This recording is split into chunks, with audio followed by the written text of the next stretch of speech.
Assalamu alaikum. Today we will start chapter number 2 from metric class biology, homeostasis. What is homeostasis? Homeostasis is the ability to maintain the internal stability in an organism in response to the environmental changes despite the changes present in the external environment. Homeo की word की meaning होती है same. Home means same. Stasis means maintain. Homeostasis एक ऐसी condition है, एक ऐसी ability है जो लिविंग क्रिएचर्स के अंदर पाई जाती है. इसकी मीनिंग ये होती है कि बाहर जो हमारे एनवायरनमेंट में चेंजेस हो रही हैं, जैसे टेम्परेचर चेंज हो रहा है, कभी नीचे होता है कभी ऊपर, प्रेशर हवा का चेंज होता है, वाटर की अवेलेबिलिटी चेंज होती है. मीन्स ये जो सारे फैक्टर्स हैं, ये जो एनवायरनमेंट में चेंज आ रही है, इनका असर हमारे इंटरनल बॉडी एनवायरनमेंट पे ना पड़े, इस स्टेट को कहते हैं होम्योस्टेसिस. मीन्स जो हमारा इंटरनल एनवायरनमेंट है ऑर्गेनिज्म का, उसमें चेंज ना आए, वो मेंटेन रहे. अगर हमारा बाहर का एनवायरनमेंट चेंज हो रहा है, उसमें चेंजिंग आ रही है, फॉर एग्जांपल टेम्परेचर की, वाटर कंसंट्रेशन की, जो भी फैक्टर्स हैं, उनका हमारी बॉडी पे असर ना आए, वो हमारी बॉडी पे इफ़ेक्ट तो करे मगर उसकी वजह से हमारा इंटरनल एनवायरनमेंट डिस्टर्ब ना हो, मेंटेन रहे. तो इस स्टेट को कहते हैं, इस एबिलिटी को कहते हैं होम्योस्टेसिस. इंटरनल कंडीशन में हमारा टेम्परेचर आ गया, बॉडी का टेम्परेचर 37 डिग्री सेंटीग्रेड ही रहता है हर ह्यूमन के अंदर. ये कांस्टेंट टेम्परेचर है. अब बाहर टेम्परेचर -4 चला जाए, 50 डिग्री चला जाए, गर्मियों में 40, 30, बॉडी का टेम्परेचर हमेशा वही रहता है 37, क्योंकि वो होम्योस्टेसिस की वजह से हमारा इंटरनल एनवायरनमेंट मेंटेन रहता है. हाँ, कुछ फैक्टर्स ऐसे आ जाते हैं, जैसे हमें टेम्परेचर फीवर हो जाता है, उसमें हमारा बॉडी टेम्परेचर फिर राइज कर जाता है, फिर 100 फ़ारेनहाइट हो जाता है या 100 से ज़्यादा. वो कुछ स्पेसिफिक कंडीशन से, किसी वायरस के अटैक करने से, किसी बैक्टीरिया के अटैक करने से, सम टाइम हम इंटरनल एनवायरनमेंट डिस्टर्ब हो जाता है. क्यों होता है? क्योंकि एक्सटर्नल फैक्टर्स या हमारी इम्यूनिटी, जो हमारे सेल्स हैं, वो फाइट नहीं कर पाते, इस वजह से हमारे टेम्परेचर अप एंड डाउन हो जाता है, वो कुछ फैक्टर्स की वजह से. वरना नॉर्मल कंडीशन में हमारा इंटरनल एनवायरनमेंट मेंटेन रहता है. ब्लड की पीएच नॉर्मल होती है 7.4 न्यूट्रल. ब्लड के अंदर ग्लूकोज का लेवल जैसे 120, 110, ये नॉर्मल कंडीशन है ग्लूकोज. सोडियम और पोटेशियम की कंसंट्रेशन, कैल्शियम, ये सारी इंटरनल कंडीशंस हैं जो हमारी बॉडी में मेंटेन रहती है. जैसे कि ब्लड प्रेशर हमारा नॉर्मल 120 और 80 होता है, तो ये हमेशा कांस्टेंट कंडीशन है ड्यू टू होम्योस्टेसिस.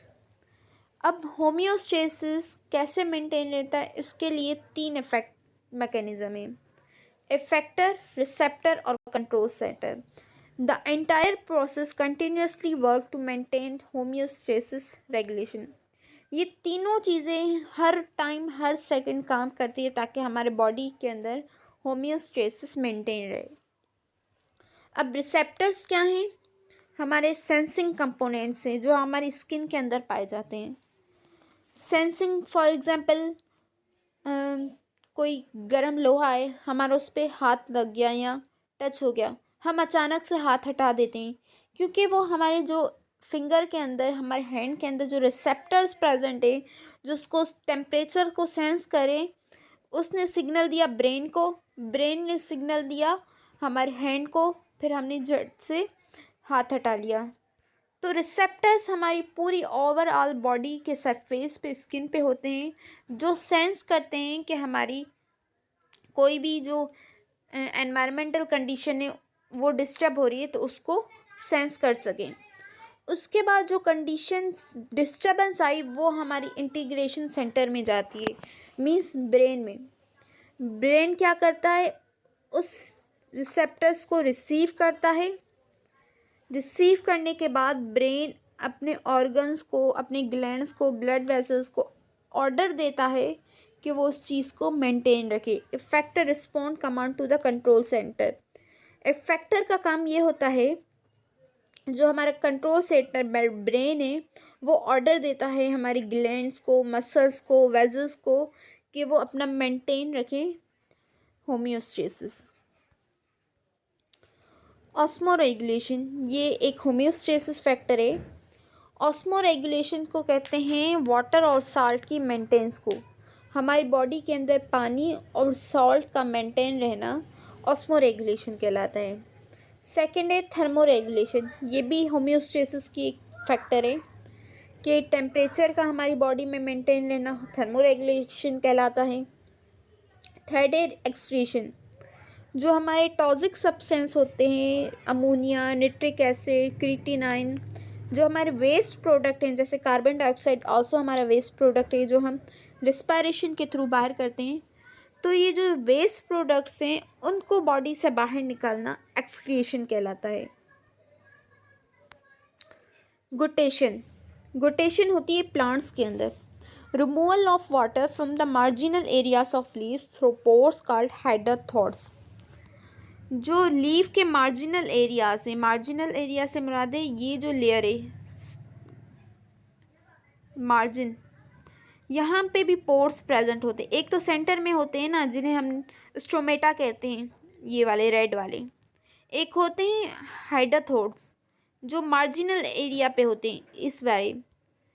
यहाँ से जो वाटर का लीव्स होता है इन पोर्स के, इस मार्जिनल एरिया पे जो पोर्स होते हैं उनको हाइड्रोथोर्स कहते हैं। अब यहाँ से जो वाटर का रिमूव होता है उनको कहते हैं, उस प्रोसेस को कहते हैं गुटेशन। इट अकर, ये हमेशा रात के टाइम होता है कि लीव के मार्जिनल एरिया से पानी बाहर जाता है।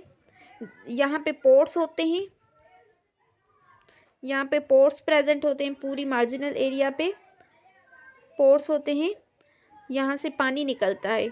इस प्रोसेस को कहते हैं गुटेशन, जो रात के टाइम होता है मोस्टली। रात के टाइम क्या होता है कि हमारा जो टेम्परेचर लो हो जाता है। रात के टाइम आप देखते हैं कि सर्दी ज़्यादा होती है, दिन में टेम्परेचर गर्म होता है और प्रेशर हाई होता है। Plant produce some secondary products like gums, resins और लेटेक्स। प्लांट्स के अंदर कुछ प्रोडक्ट्स बनते हैं जैसे लेटेक्स, रेजिन्स, गम्स। इन प्रोडक्ट्स का एक्स्ट्रा अमाउंट जब प्लांट के अंदर बढ़ जाता है तो उस कंडीशन को कहते हैं लेंटिसेल्स। प्लांट्स के अंदर जो सेकेंडरी प्रोडक्ट्स बन रहे हैं, गम्स, रेजिन्स और लेटेक्स, जब ये नॉर्मल से बढ़ जाएं, एक्स्ट्रा अमाउंट में बनने लगे, तो उस कंडीशन को कहते हैं लेंटिसेल्स। हाइड्रोफाइट्स, ऐसे प्लांट्स जो फ्रेश वाटर में रहते हैं। फ्रेश वाटर ऐसा पानी होता है, ऐसा दरिया, ऐसी वाटर बॉडी होती है जहाँ पर साल्ट बहुत कम होता है। एक होते हैं मेरीन वाटर और दूसरे होते हैं फ्रेश। मेरीन वाटर वो होता है जहाँ जिस समंदर में पानी नमक बहुत ज़्यादा हो, वो मेरीन वाटर कहलाता है। और जिस समंदर में साल्ट, नमक बहुत कम हो, वो जो है फ्रेश वाटर कहलाता है। जो प्लांट्स इस फ्रेश वाटर में रहते हैं वो प्लांट्स हाइड्रोफाइट्स कहलाते हैं। Hydrophytes are those plants which live in fresh water. They do not have roots, they have broad leaves and stomata have on upper side. इनके पास रूट्स कम होती हैं, बहुत ज़्यादा नहीं होती, क्योंकि पानी इनके पास डायरेक्ट होता है, पानी में रहते हैं और फ्रेश वाटर होता है। और इनके लीव्स बहुत ज़्यादा ब्रॉड होते हैं, मीन्स चौड़े होते हैं। और स्टोमेटा जो होता है, जो पोर्स होते हैं जिनके थ्रू फोटोसिंथेसिस होता है, ये उनके लीव्स के ऊपर साइड पे प्रेजेंट होते हैं। इसकी एग्जांपल है हाइड्रिला प्लांट। सेकंड होते हैं हेलोफाइट्स प्लांट्स।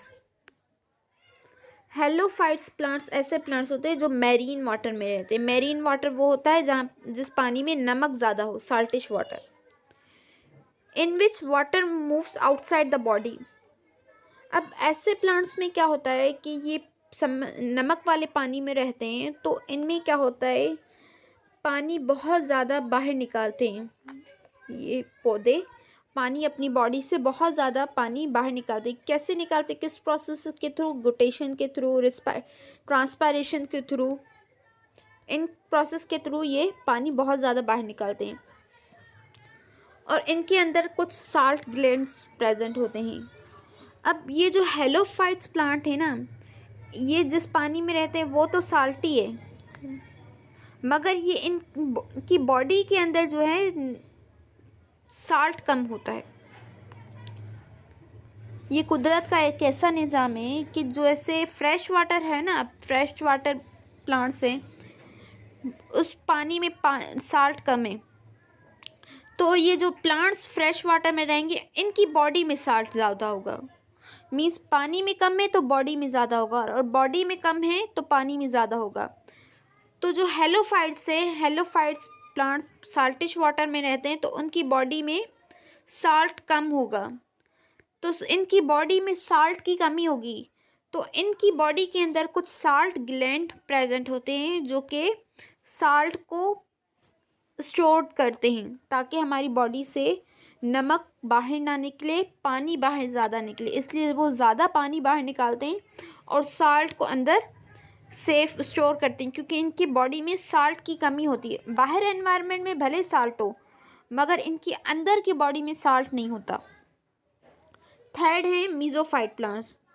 ये ऐसे पानी में रहते हैं जहाँ पे नॉर्मल हो, ना साल्ट ज़्यादा हो ना कम हो, मीन्स मॉडरेट वाटर।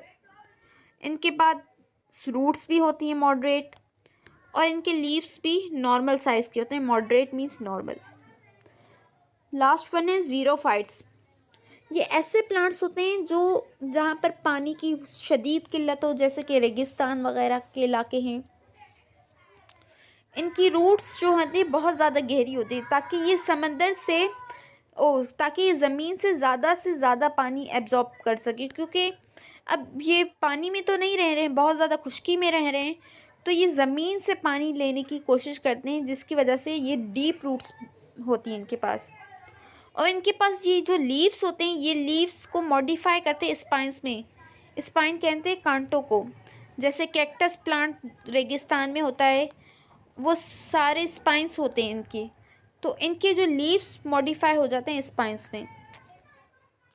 उसके बाद उनकी एपिडर्मिस जो स्किन है, उसके ऊपर एक कवर चढ़ जाता है जिसको कहते हैं क्यूटिकल। वो सख्त कवर होता है ताकि वो प्रोटेक्ट करे प्लांट को, ताकि वो ट्रांसपायरेशन ना कर सके, उनकी बॉडी से पानी लॉस ना हो, क्योंकि वो रहते ही रेगिस्तान में।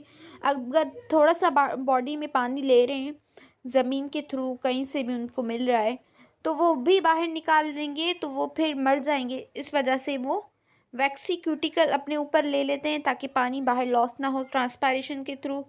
इस लीव्स को मॉडिफाई कर देते हैं स्पाइंस में, और इसकी एग्जांपल है कैक्टस प्लांट होती है। फ्रेश वाटर, ऐसा पानी जिसके अंदर कम साल्ट हो, और मेरीन वो पानी होता है जिसके अंदर ज़्यादा साल्ट हो। Osmoregulation in plants. Plant live in aquatic and terrestrial environment. Water continuously enter and leave the cell. Plants ज़मीन पे भी रहते हैं और पानी में भी रहते हैं, तो कंटिन्यूसली वाटर इनकी बॉडी से आता भी है और जाता भी है। अब एनिमल्स के अंदर ऑस्मो रेगुलेशन दो टाइप्स की होती है, एक मेरीन प्लांट फिशेस होती हैं, एक फ्रेश वाटर।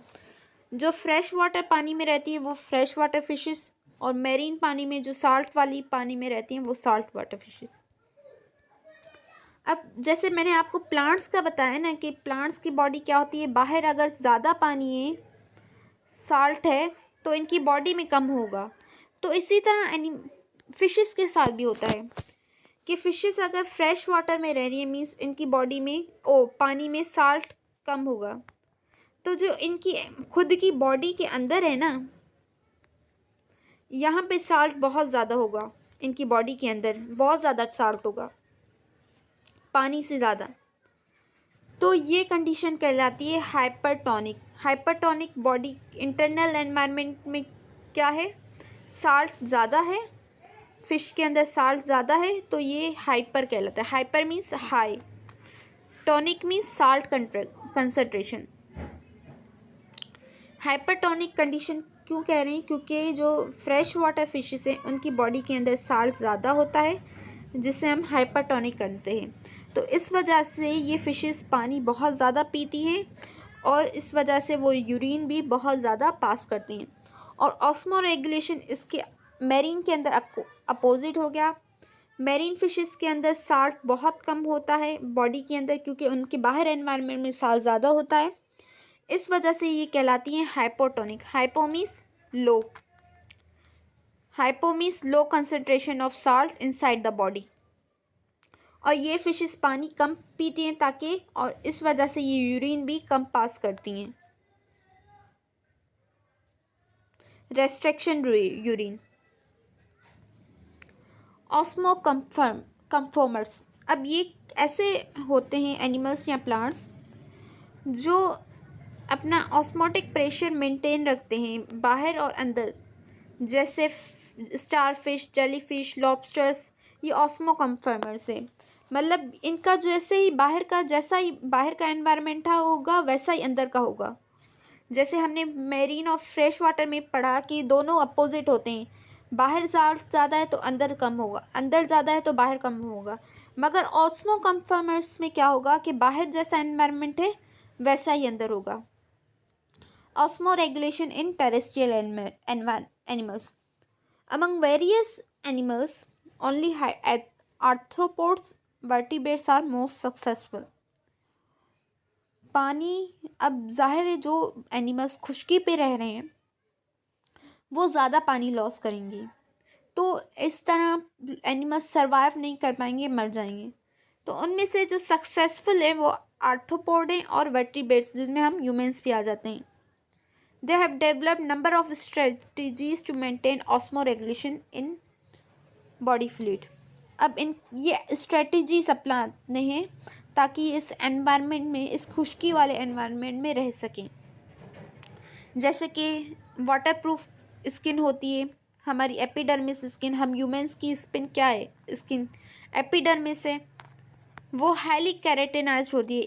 कैरेटिनाइज्ड एक प्रोटीन है जो इस एपिडर्मिस, जो इस लेयर है स्किन की लेयर, इससे बना होता है। और ये एपिडर्मिस जो है वाटरप्रूफ कवरिंग है, इससे पानी खारिज नहीं होता। ये हमारी एपिडर्मिस वाटरप्रूफ है, मीन्स ये इससे पानी बाहर नहीं जाता। Storing and secretion of celluloid weights, जैसे कि रेप्टाइल्स, बर्ड्स और इंसेक्ट्स हैं, वो यूरिक एसिड बाहर एक्सक्रिएट करते हैं। यूरिन, जैसे हम ह्यूमंस यूरिन एक्सक्रिएट करते हैं, इसी तरह reptiles, bird uric acid excrete करते हैं, जो कि वेस्ट प्रोडक्ट है। और ये जो यूरिक एसिड है वो इनसॉल्युबल है वाटर के। मतलब कि ये जो यूरिक एसिड बाहर वेस्ट प्रोडक्ट बाहर निकाल रहे हैं, इसके अंदर पानी की कंसंट्रेशन बहुत कम होगी। यूज़ ऑफ मेटाबॉलिक वाटर, जैसे कि हमारे कैमल, कैंगरू, ये क्या करते हैं, आप देखते हैं कैमल और कैंगरू काफ़ी दिन बगैर पानी के रह सकते हैं, क्योंकि ये क्या करते हैं, ये अपने अंदर फैट्स की शक्ल में पानी को स्टोर कर देते हैं। जैसे कि आपने देखा है कैमल के ऊपर हेम्प होता है, ये वाला पार्ट, ये फैट का बना होता है, इसके अंदर पानी स्टोर्ड होता है कैमल के अंदर, जिस वजह से ये काफ़ी दिन तक, हेम्प कहते हैं इसको, HAMP, बॉडी फैट है, इसके अंदर ये कैमल अपना पानी स्टोर करता है, जिस वजह से वो काफ़ी दिन तक सर्वाइव कर सकता है। Storing the waste, mammal do not do retain some urea in their kidney where it help in the reabsorption of waste. अब हम जो इंसान हैं या बाकी मैमल्स हैं जैसे मंकी वगैरह, ये यूरिया को रखते हैं। हम क्या करते हैं, यूरिया सेम ही है। किडनीज़ के अंदर हमारी ये यूरिया बनते हैं। किडनीज़ का फंक्शन ये है, वो आगे जाके हम पिक करेंगे कि किडनी का फंक्शन ये है हमारी बॉडी में कि वो हमारे अंदर पानी और साल्ट की कंसंट्रेशन को मेंटेन रखता है। उसके अलावा हमारी बॉडी से जो फ्लूइड वगैरह हैं वो एक्स्ट्रा वेस्ट है उनको बाहर निकालता है, जैसे हमारी टॉक्सिक वगैरह नाइट्रोजन सब्सटेंस है हमारी बॉडी से वो खारिज करता है और हमारी बॉडी के अंदर यूरिन बनाता है। तो किडनी हमारी बॉडी के अंदर ऑस्मो रेगुलेशन का काम करता है, जो हमारी बॉडी के अंदर वाटर और साल्ट की मेंटेनेंस रखता है। और किडनी के अंदर रीएब्सॉर्प्शन ऑफ वेस्ट भी होती है, मतलब कि समटाइम हमारी बॉडी के अंदर डिहाइड्रेशन होती है, फिर वो वाटर जो यूरिन के लिए हमने बाहर निकाला था वो रीएब्सॉर्ब हो जाता है ताकि हमारी बॉडी के अंदर डिहाइड्रेशन ना हो सके। So that's all for today.